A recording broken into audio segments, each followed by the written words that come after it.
Dani, você tem informações sobre a reunião?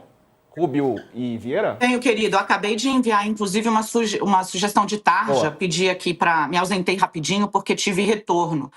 Atenção, você que está aqui no All News. Marco Rubio não citou em nenhum momento o ex-presidente Jair Messias Bolsonaro. A comitiva brasileira vai dar uma entrevista coletiva agora às 18 horas, horário do Brasil, lá nos Estados Unidos, relatando como foi a conversa. Bolsonaro não foi mencionado. Marco Rubio não colocou as demandas dos Estados Unidos na mesa. Ele se colocou à disposição para preparar a reunião entre Lula e Donald Trump, que possivelmente pode acontecer na Malásia no final desse mês. Ainda trazendo a informação que chegou aqui, o saldo feito pelo governo brasileiro é positivo, a ponto de integrantes do Palácio do Planalto estarem brincando que também rolou uma química entre Rubio e Mauro Vieira. Por quê, né? Fazendo uma relação aí, uma correlação com o que disse o presidente Donald Trump a respeito de Luiz Inácio Lula da Silva, quando eles tiveram aquele encontrão, que foi muito coreografado, na Assembleia Geral da ONU. A conversa se desenrolou em outro humor e com outra dinâmica, me relatou a fonte. Ou seja, em termos muito amenos e amigáveis. Ainda, então, trazendo informação a quente para quem está em casa. Marco Rubio, resumindo, não citou em qualquer momento Jair Messias Bolsonaro. Mauro Vieira reiterou a intenção do Brasil de que os Estados Unidos renegociassem o tarifaço de 50% a alguns produtos que nós vendemos para os Estados Unidos e também o fim das sanções às autoridades. Qual foi a resposta de Marco Rubio a Vieira quando ele colocou esse tema na mesa? Marco Rubio disse: eu vou despachar esses temas com o presidente dos Estados Unidos. O que ficou de concreto, então, dessa reunião é que ambos, o secretário de Estado dos Estados Unidos, que é responsável pela política externa americana, e o chanceler brasileiro, se colocaram à disposição para organizar o encontro pessoal entre Lula e Trump.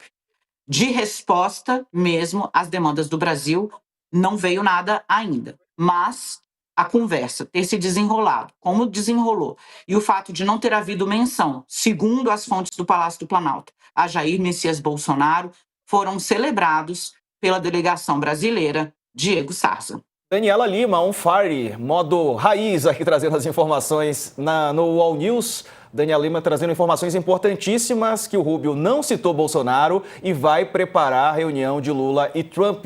Boas notícias, Cocho. Pois é, eu acho que depois dessa boa notícia que a Daniela trouxe, nós também podemos parar de falar na família Bolsonaro, né? Se nem o governo americano tocou nenhum deles, também não tem cabimento a gente continuar falando disso. Agora, o que interessa realmente é ver quais são os temas que vão ser tratados diretamente pelos dois presidentes. E esquecer um pouco essa barafunda que a família Bolsonaro fez no Brasil nos últimos anos, nos últimos meses. Está na hora da gente virar essa página aí e olhar para frente. Não é possível que a gente continue gastando tempo valioso para ficar falando de um pessoal que tentou dar o golpe, que perdeu as eleições, que tentou articular no exterior uma ofensiva contra o Brasil e perdeu todas as batalhas. Agora chega, o que falta apenas é concluir o processo lá do Bolsonaro e o processo que foi aberto agora contra o Eduardo Bolsonaro e que eles sejam devidamente punidos pelos muitos males que eles cometeram contra o Brasil e os brasileiros. Letícia, agora é esperar o encontro entre os presidentes, né? Lula e Trump. Entender que eles cheguem para essa reunião entendendo melhor a pauta que tem que ser discutida ali com os americanos. Porque é isso, existem caminhos comerciais que podem ser abertos, podem ser discutidos. Então, tem a questão do etanol para os Estados Unidos, tem a questão de terras raras, a questão de big techs, e o governo brasileiro, desde o início, fala, bom, por esses caminhos a gente consegue abrir conversa, a gente consegue trazer agregar alguma coisa na mesa. Então, o interesse dos Estados Unidos, por exemplo, em relação a terras raras, é porque aqui a gente tem esse material que é tão precioso, que pode ser mais explorado. E aí, por exemplo, abrir mais esse mercado para empresas americanas, para fazer exploração, para que elas façam exploração aqui de uma maneira que também seja benéfica para o Brasil, para a economia brasileira.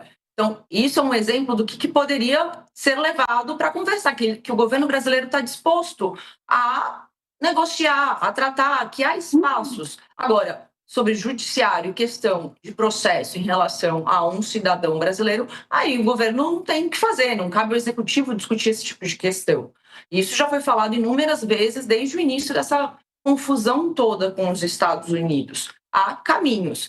Então, os Estados Unidos, eles precisam de muitas coisas, inclusive de matéria-prima, e dessa questão dos minerais é uma que está latente, gritante para os americanos, Diego. Verdade. Daniela, a gente sabe que essa ala do trumpismo, o Kotka fala também, é muito ideológica, mas eles não são burros, né? Eles não rasgam dinheiro, diferentemente de alguns políticos aqui do Brasil, né? Eles pensam mais pragmaticamente. Já ouço a Dani? Diga lá, Kotka. Eu queria só completar o que a Letícia falou sobre terras raras, né? Eu acho que esse é um ponto central de um assunto que interessa tanto para os Estados Unidos como para o Brasil. O Brasil, todos sabemos, tem grandes reservas de terras raras, mas o Brasil não tem tecnologia ainda para explorar essas terras raras. Os Estados Unidos têm tecnologia e têm recursos. Então é uma joint venture, uma parceria fantástica que poderia ser formada pelos dois países e atenderia aos dois. Sabe? Os Estados Unidos têm o que nós não temos e nós temos o que eles não têm. Né? Então, só por aí já daria para fazer um belíssimo acordo para dar início a essa nova etapa da relação Brasil-Estados Unidos. O que reforça esse pragmatismo, né, do Trump, no fim das contas. Ele é muito ideológico, claro, mas também pragmático. E, na verdade, Homem de negócios, né? Sarza, a gente tem que entender que quem dá a linha mestra do tom do secretário de Estado é o presidente americano. Né? Então, se o presidente americano vem fazendo sucessivos gestos, como eu disse ontem na reunião com o Milley, a gente noticiou aqui, Trump voltou a fazer uma menção elogiosa a Lula. Né? Então, nesse cenário em que o presidente dos Estados Unidos está deixando as portas todas abertas, por óbvio, né, Marco Rubio não chegaria chutando o joelho do chanceler brasileiro. Quem dá o tom é Donald Trump. Se Trump resolver dar um cavalo de pau, pode acontecer. O presidente dos Estados Unidos é imprevisível, certo? A gente tem isso claro aqui.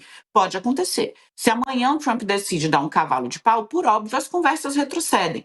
Mas no momento em que ele, o chefe, o presidente dos Estados Unidos, está fazendo sucessivos gestos ao Brasil, não virá de Marco Rubio uma inflexão nesse tom que está sendo dado pelo chefe.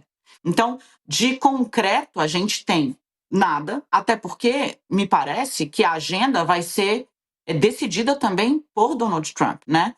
Marco Rubio não avançaria ali sem que Trump deixasse muito claro o que é que ele quer do Brasil nesse momento. Mas o fato da conversa ter se dado nas bases em que se deu, ter havido boa química também, como disse a fonte do Palácio do Planalto, entre Rubio e Mauro Vieira, já é motivo de celebração. De novo, né? É um revés para quem estava esperando que viesse ali da Casa Branca uma posição ideológica. Isso não aconteceu. A conversa se deu em termos amenos, diplomáticos, pragmáticos, para ficar na palavra que você usou, Sarza. Obrigado, Dani. A gente está de olho, é claro, nas repercussões e vai voltar nesse assunto daqui a pouco, ainda dentro dessa edição.